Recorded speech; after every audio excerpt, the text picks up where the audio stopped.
That kind of summarizes the vibe between the Bengals and Jamar Chase. Yeah. It has been weird. Very. And this is where you benefit from being a small market team that the national media doesn't really pay all that much attention to. Right. Because if this was happening in Dallas. I mean, how many more times a week does CeeDee Lamb's name get mentioned more than Jamar Chase, right? And I think Jerry Jones likes that. Yeah. And this is a fundamental difference. Now, I think where Jerry Jones and Mike Brown, the owner of the Cowboys and Bengals respectively, are very much alike is they're both cheap. But Jerry Jones knows how to take a controversy and milk it for everything it's worth. Mike Brown doesn't care about that, and Jerry Jones would say he should. So bottom line is Chase was practicing for the first time on Sunday. Does that mean they're moving toward a contract? I don't know. At one point in the past week or so, Zach Taylor, the head coach of the Bengals, was asked if Jamar Chase is being fined for not practicing, and he didn't comment, which means he's being fined for not practicing. Right. And so that adds an element to it, and what the communications are and the dysfunction. And, there was the moment where he left camp. Yes. And then came back. Right. A few days before that, he was at camp and his dad was there, and everybody thought, oh, his dad's here for a celebration. He's about to sign a new contract. Yeah. That wasn't happening. I know, right. So it is. It's an odd one. And you're right. It's definitely one of the 3 or 4 biggest stories in the sport with a team that we think can go to the Super Bowl and arguably the best combo in the sport with Burrow and Chase. And we're not sure. And they got, they got Kansas City week 2. I know they got the Patriots week 1, but yeah, I'm with you. It's very odd. And I don't have much of a inside feel of what's going on exactly here and how it's going to play out. Well, and you get into structural issues. How much is going to be fully guaranteed at signing? The Bengals aren't one of the teams that likes to over-guarantee out of the gates. Right. And how many of these guys are they going to pay at a high level? And look, Burrow, yes.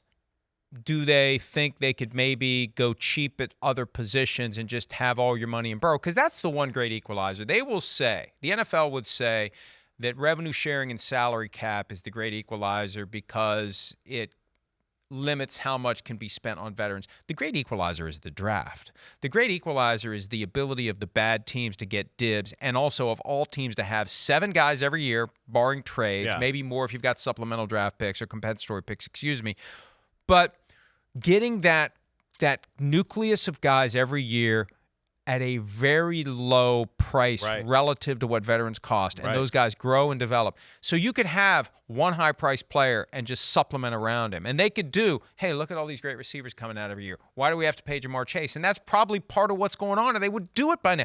The moment Justin Jefferson's deal was done, I wrote at PFT, Bengals, you're up.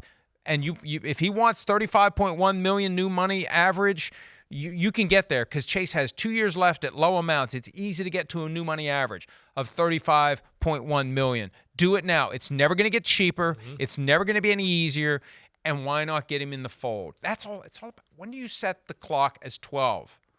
Don't set it week 1. You got to get these deals done before camp. That's when midnight needs to happen. Because now, CeeDee Lamb, is he going to be ready? Brandon Ayuk, is he going to be ready? Jamar Chase, is he going to be ready? Yeah. And is somebody going to get injured? And then we're going to say, oh, it's because they weren't practicing. No, all those are possibilities. They're all big questions. The draft, the Bengals are one of those teams that's drafted pretty well for the most part. So they have been able to build that nucleus, what you were talking about. And, of course, now the Pied Piper's coming and going, hey, you drafted me and I'm good and I want to be paid, right? So that is a great equalizer. I think the other great equalizer off your point, too, is the quarterback, which is, I thought, where you were going to kind of go, too, because as we've seen, oh, wait, we don't need a star receiver. Oh, we have Patrick Mahomes. We can win 2 Super Bowls in a row as long as they're good enough. They don't have to be stars, but as long as they're good enough, he'll make it look really, really good, and we can win the Super Bowl. And that's what Joe Burrow can do for the Cincinnati Bengals. But this is one where, right, I mean, they're tied at the hip. They're college teammates. They did special things there, right? This is a no-brainer, as we've talked about a million times. He's definitely one of the 3 best receivers in the sport. You got T. Higgins on the other side, who you know you're not keeping next year. So this is it. Why not get this done and be done with it like we talked about, and not take the risk of all the things we've talked about in the past with other guys. Hey, yeah, we're in week 18 and the Bengals are the number 1 seed and Jamar Chase is leading the league in receiving yards, and he did want $35 million, but he said, up yours in Cincinnati. Screw you. I want $42 million a year now because I'm stated. I just don't know why they're flirting with disaster that way. I guess that's what I'm saying. But this is a weird one. It's encouraging that he's practicing, though. And I do kind of get the sense that he's going to play week 1. Oh, yes, absolutely. Without He'll the contract. play. We've gotten that sense. That's the one thing the we question kind of is, will he felt. get the contract? Exactly. Here's what I think will happen. Okay. And they're looking at, I believe, when Joe Burrow got his contract last year. And Joe Burrow got his contract, I think, the Thursday when we were in Kansas City for the opener between the Lions and the Chiefs. It was right around there. It was right around then. Yep. So he's either going to get it or he's not. And if he's not, I think he'll play, but I think there's going to be a lot of stuff. Yeah. This story that's largely gone underreported and unnoticed, probably because both sides wanted it to, that contributed to it.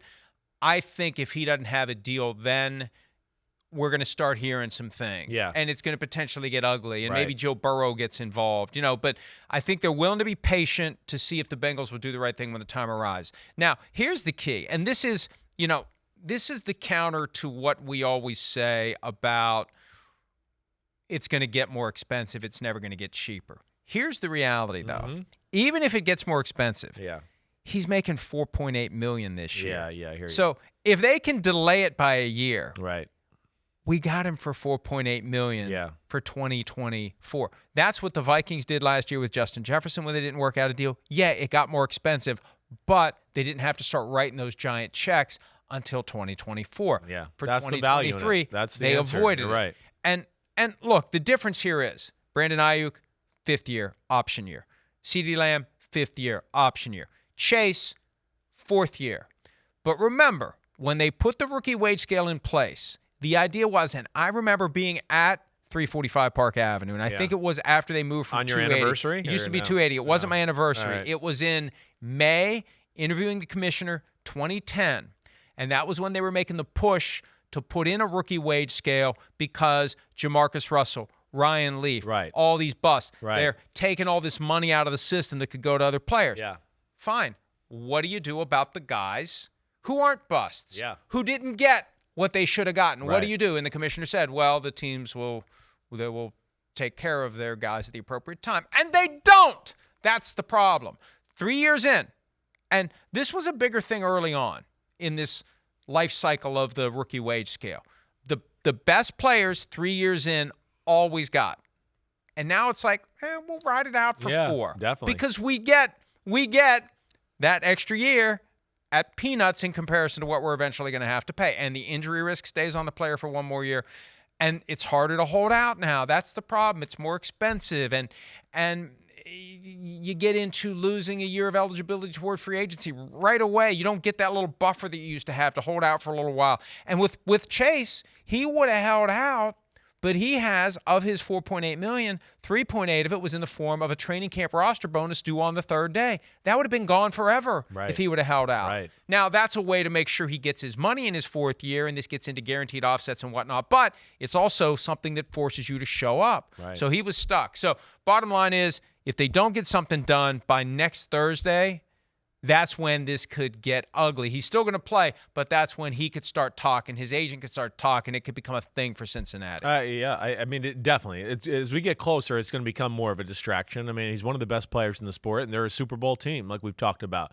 Right? Do you think there was feelings out there that maybe he left camp because even though he was there, they were going to find him anyways, like you talked about with Joe Burrow? Or with Zach Taylor, you said, making the comments there. Do you think they are finding him, though? Well, there's things I know and there's things I can say. Oh, okay. And, All right. and you know that difference. You know what I mean? Yeah. All I'll say is this. When Zach Taylor declines to answer whether or not they're fining him, Yeah. the answer is yes, they're Right. fining him. Right. Now the question is, are they going to waive those fines? Yeah. Are they claiming that they can't waive them even though they can, because you can waive fines for guys that under are their there. rookie contracts? Oh, yeah, right. okay, right. And Right. rookie contract, Yeah. right, double. So, but this is the hold-in that for most of these hold-ins, we've assumed the team is okay with it. Yeah. And the team's not disciplining the player. Now, at some point, the team says to the player, we got week football one coming. coming. Right. Not that this is the calendar, but this is the closest thing. This is the clock. But time's ticking toward week one. Roquan Smith 2 years ago in Chicago, grab your helmet and go, even if you don't get your contract. But it's just, I just think that it's all about setting an agreed time for this to be done, because you don't want people to go to their bottom line prematurely, because then you get squeezed off of it when the clock really does strike 12.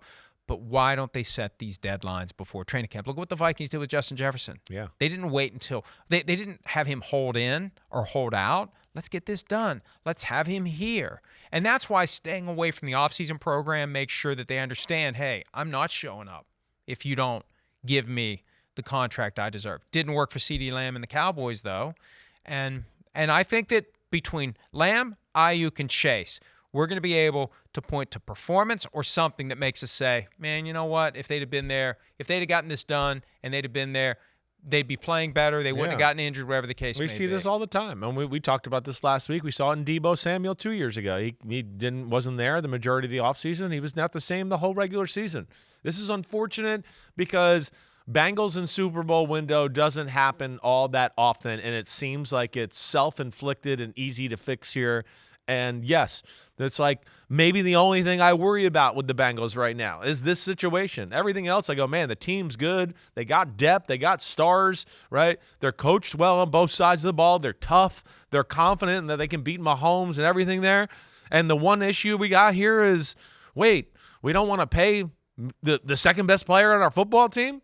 That to me is, I just don't get it. You can avoid that. You can avoid all of that. And it can ultimately, to your point, whether if he does pull a hamstring or something like that, or he's just not his best the first 5-6 weeks of the year, could ultimately cost the Bengals the Super Bowl. Oh, we lost to Kansas City in week 2. We lost the tiebreaker.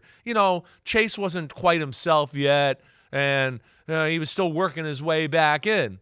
Right? Oh, why was that? Well, because we didn't pay him. Oh, well, yep. Now you're going to Kansas City. It's late January. It's 4 degrees too. Good luck. Have fun out there.